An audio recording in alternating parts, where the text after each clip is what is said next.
श्री राम, जय गौ माता। साथियों, आज हम चर्चा करते हैं यात्रा के विषय में, क्योंकि आए दिन हमें यात्राएं करनी पड़ती है किसी न किसी कारणवश। मान लीजिए कोई मांगलिक कार्य के लिए, शादी विवाह के लिए, अथवा कोई राजनीतिक कार्यों के लिए, नौकरी के लिए या व्यापार के लिए यात्राएं हमें करनी पड़ती है। तो हमें यात्राओं से लाभ हो, किसी प्रकार का नुकसान नहीं हो, इसके बारे में विचार करना आवश्यक है।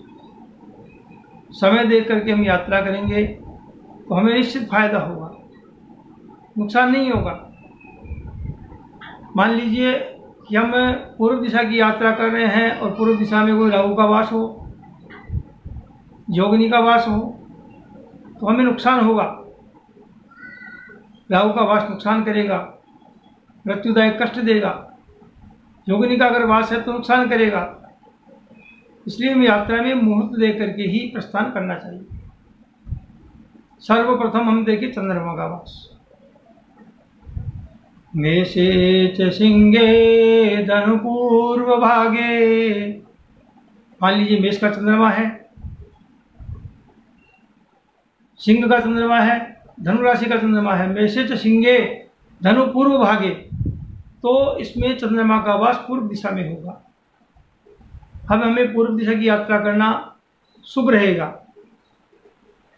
क्योंकि शास्त्र में कहा है कि दिशाशूल ले जाओ वामे राहु योगिनी पूट, सम्मुख ले वो चंद्रमा लाओ लक्ष्मी लूट। सम्मुखे अर्थ लाभ आए। अगर चंद्रमा हमारे सम्मुख होगा तो हमें धन लाभ के योग मिलेंगे, मानसिक शांति रहेगी। इसी प्रकार से वृषे च कन्या मकरे च याम्ये। वृष राशि का चंद्रमा हो, कन्या राशि का चंद्रमा हो, मकर राशि का चंद्रमा हो, तो उसमें दिशाशूल दक्षिण दिशा में रहता है। दक्षिण दिशा की यात्रा शुभप्रद मानी गई है। उसी प्रकार से युग में तुलायाम घटे प्रतीक्षाम कृकाल में दिशि उत्तरायाम। अर्थात मेष राशि का चंद्रमा हो, तुला राशि का हो, घट नाम है कुंभ राशि का हो, तो इसमें पश्चिम दिशा की यात्रा शुभप्रद मानी गई है। पश्चिम दिशा की यात्रा हम कर सकते हैं। कृकाल में दिशि उत्तरायाम। अगर चंद्रमा कर्क राशि का है, मीन राशि का है, वृश्चिक राशि का है, तो हमें उत्तर दिशा में यात्रा करनी चाहिए, क्योंकि चंद्रमा का जो वास है वह उत्तर दिशा में रहेगा। सम्मुखे अर्थ लाभाय, अर्थात हमें चंद्रमा को सम्मुख लेकर चलेंगे तो हमें धन का लाभ होगा। उसी प्रकार से दक्षिणे सुख संपदा। और चंद्रमा का वास अगर पूर्व दिशा में है और हम उत्तर दिशा में प्रस्थान करते हैं तो दक्षिण में आ गया। तो दाहिने हाथ पर अगर चंद्रमा का वास हो तो सुख संपत्ति कारक होता है, इसलिए दक्षिण का चंद्रमा का वास भी शुभ माना गया है। वामे चंद्र अक्षय, और चंद्रमा अगर बाएं हैं तो धन का नाश होगा, हमें धन का नाश हो सकता है। इसलिए हमें सोच विचार करके फिर यात्रा का प्रारंभ करना चाहिए। पृष्ठ तो मरणम चाहिए वह, अगर चंद्रमा का वास पीठ पीछे है तो मृत्यु कारक हो सकता है। इसलिए हमें सोच समझ करके ही यात्रा करनी चाहिए। अब मान लीजिए दिशाशूल के बारे में हमें विचार करना चाहिए। ये तो चंद्रमा का विचार था। शनौ चंद्रे तजेत पूर्वाम, अर्थात शनिवार को, चंद्र यानी सोमवार को पूर्व दिशा की यात्रा हमें नहीं करनी चाहिए। शनौ चंद्रे तजेत पूर्वाम दक्षिणांच दिशम गुरु, और दक्षिण दिशा में गुरुवार को यात्रा नहीं करनी चाहिए। सूर्य शुक्र पश्चिमायाम, रविवार और शुक्रवार को पश्चिम दिशा की यात्रा हमें नहीं करनी चाहिए, क्योंकि इसमें दिशाशूल रहता है और दिशाशूल में यात्रा करने से हमें नुकसान हो सकता है। अब इसके बाद में हम देखते हैं योगिनी का वास। अब योगिनी का वास भी परम आवश्यक है। तो योगिनी के विषय में पू उ एन द प वाई ये सूत्र है। 8 है छोड़ लो मीन आई, अर्थात पूर्व दिशा में, उत्तर दिशा में पू उ का मतलब पूरब, उ का मतलब उत्तर, ए का मतलब अग्निकोण, न का मतलब नैऋत्य, पे का मतलब पश्चिम, वायु का मतलब वायव्य, और ई का मतलब ईशान कोण। तो योगिनी का वास प्रतिपदा पड़वा को नौमी को पूर्व दिशा में रहेगा। पू 8 छोड़ नौमी ने आई का मतलब क्या हुआ कि अष्टमी को छोड़ करके नौमी को आ गई, तो प्रतिपदा और नौमी को पूर्व दिशा में वास रहेगा, और दूज को और दशमी को,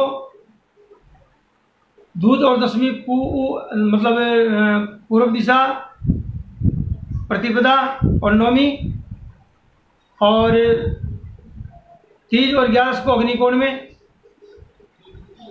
तीज और 11 को अग्निकोण में, और दूज को और दशमी को उत्तर दिशा में। पू उत्तर दिशा आ गई, दूज और दशमी उत्तर दिशा में, अग्निकोण में तीज और 11, नैऋत्य में चौथ और 12,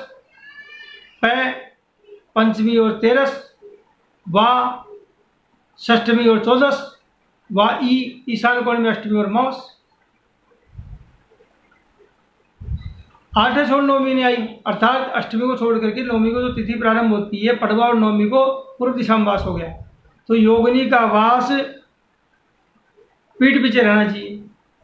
दिशाशूल ले जाओ वामे, दिशाशूल का वास बाईं ओर, राहु योगिनी पूट, राहु का वास पीछे रहना चाहिए, योगिनी का वास पीछे रहना चाहिए। सम्मुख ले वो चंद्रमा, और चंद्रमा को सम्मुख लेकर के लाओ लक्ष्मी लूट, अर्थात आपके लिए धन प्राप्ति का उत्तम योग है। पहले के समय में राजा महाराजा युद्ध इत्यादि करने के लिए जाते थे, तो वो सोचते थे कि हमको यात्रा किस दिशा में करनी चाहिए। अगर ऐसा सोचते रहेंगे तो आक्रमण हो जाएगा, नुकसान हो जाएगा। तो उस समय हमारे पूर्वज दूसरे हिसाब से देखते थे। अग्नि पुराण के 284वें अध्याय में लिखा हुआ है, स्पष्ट लिखा हुआ है कि यात्रा के समय 12 राजमंडल योग देख करके ही विचार करना चाहिए। मान लीजिए शुक्र अस्त है, नीच का है, विकलांग है, अंध है, तो उसमें यात्रा नहीं करनी चाहिए। बुध प्रतिकूल है, अनुकूल नहीं है, उस दिशा का स्वामी भी उसका मित्र नहीं है, तो भी यात्रा नहीं करनी चाहिए। क्योंकि यात्रा के विषय में कई प्रकार की चीज़ें सोची जाती है। वैधृति योग में यात्रा नहीं करनी चाहिए, व्यतिपात में नहीं करनी चाहिए, नाग योग में नहीं करनी चाहिए, शकुनी जो कर्ण है, शकुनी का जो योग है उसमें नहीं करनी चाहिए, चतुष्पाद कर्ण में नहीं करनी चाहिए, किस्तुग्न कर्ण में नहीं करनी चाहिए, किस्तुग्न योग में नहीं करनी चाहिए, और विपत मृत्यु ऐसे जो प्रत्यरी,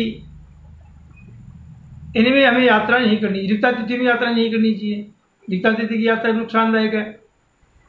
और ऐसे देखा जाए तो उत्तर पूर्व की एकता है, उत्तर दिशा और पूर्व दिशा में एकता है, यानी एक ही मानी जाएगी उत्तर दिशा और पूर्व दिशा। उसी प्रकार से पश्चिम और दक्षिण दिशा में एकता है। वायव्य और अग्निकोण में, वायव्य से लेकर अग्निकोण तक परिदंड माना जाता है। मान लीजिए अग्निकोण है, ये अग्निकोण है, ये वायव्य कोण है, तो सीधी रेखा हो गई, ये सीधी परिदंड, अग्निकोण से वायव्य तक परिदंड हो गया। उसको लांघ करके यात्रा करने से नुकसान होगा। तो इसका एक सूत्र है कि पूर्व दिशा की यात्रा करें तो कृत्तिका से 7 नक्षत्र तक गिन ले। कृत्तिका, रोहिणी, मृगशीर, आद्रा, पुनर्वसु, पुष्य, अश्लेषा, ये 7 नक्षत्र तक पूर्व दिशा में यात्रा कर सकते हैं। ठीक है। उसी प्रकार से उत्तर दिशा में अगर यात्रा पूर्व उत्तर की एकता है तो उत्तर दिशा में धनिष्ठा 7 नक्षत्र, धनिष्ठा, सतविगा, पूर्व भाद्रपद, उत्तरा भाद्रपद, रेवती, अश्वनी और भरणी तक उत्तर दिशा की यात्रा हम कर सकते हैं। परिदंड को लांघना नहीं चाहिए। वायव्य कोण से और अग्निकोण तक ये परिदंड कहलाता है। इसको उल्लंघन करके यात्रा करना ठीक नहीं है। अब करते हैं बात दक्षिण दिशा की। तो दक्षिण दिशा में मघा नक्षत्र से 7 नक्षत्र तक, मघा, पूर्व फाल्गुनी, उत्तरा फाल्गुनी, हस्त, चित्रा, स्वाति और विशाखा नक्षत्र तक दक्षिण दिशा की यात्रा हम कर सकते हैं। इसी प्रकार से अनुराधा से 7 नक्षत्र, अनुराधा, ज्येष्ठा, मूल, पूर्वाषाढ़, उत्तराषाढ़, अभिजत और श्रवण 7 नक्षत्र हो गए। इनमें हम पश्चिम दिशा की यात्रा कर सकते हैं। यात्रा में परिदंड का उल्लंघन नहीं करना है। मान लीजिए हम इस समय है पूर्व दिशा में और हमें यात्रा करनी है दक्षिण दिशा की, तो हमको सारे जो वास देख करके उसके अनुसार घूम करके फिर अपन उस निश्चित दिशा में पहुँचे तो फिर यात्रा कर सकते हैं। अथवा कोई वस्तु खा करके भी यात्रा करना चाहे तो वो भी यात्रा कर सकते हैं, उससे दिशाशूल का परिहार हो जाता है। जैसे मान लीजिए रविवार के 15 अंगुल, 20 अंगुल रविवार के, चंद्रमा के 16, मंगलवार के 15, बुधवार के 14, गुरुवार के 13 और शुक्रवार के 12 और शनिवार के 11। ये अंगुल छाया का मान है।